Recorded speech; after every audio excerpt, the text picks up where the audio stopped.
Alright guys, ang agenda po natin today is magpa-chainsail tayo ng ating kotse kasi 1 year and 3 months na po pala ito na hindi ko na napa-chainsail kaya napakatagal na talaga. Ayun, padaan naman natin, may kotse pang lumusot. So napakaganda ng langis natin, naka-polysynthetic po tayo sa Uniwell. So diesel po tayo ha, hindi po ito gas. Bawat kotse may kanya-kanyang langis po yan, alam nyo yan.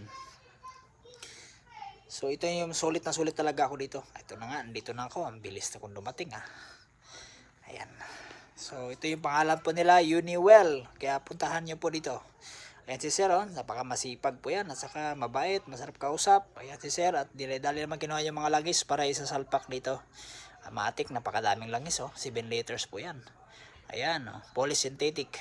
Matik yan, napakaganda. At saka kasama naman yung oil filter. Mahalaga din yan, palitan. Kasama talaga yan sa package. Kailangan 7 liters kasi malaking engine natin. 2.7 po tayo sa Urban Nissan. Ayan. Re-release na yung overuse na langis para palitan ng bago. Ayan. At habang naghihintay po kami ni Sir na matapos yung oil na lalabas, sine-check up nilang lahat na paligid. At syempre nakita niyo kung alin yung maluwag. Ayan, nakita mo yung gulong binuksan. Kasi yung tornilyo dyan sa stopper sa bearing natin maluwag. Ayan, yan pinuturo niya. Ayun yung hinisikipan niya. Yan.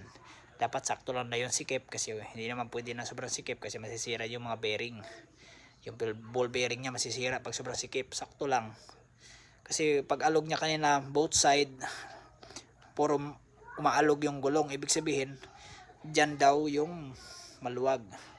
So yan nga nakita na niya. So alam ko na. O yun. At sinisimot na nga yung natirang langis para matapos na. Ayan. Ayan. Ito naman po yung bago na isasalpak na natin sa loob ng ating engine. Napakakinis po na langis na yan. Kita nyo naman oh. Di ba? Malinaw. Parang ihinang kabayo. Grabe. At syempre tapos na. Iti-test drive na natin pauwi ng bahay. O nga smooth na yung steering wheel. Hindi na ako yung kinakabig pa kaliwat pa kanan. Napakaganda na driving. Masaya na naman ako nito.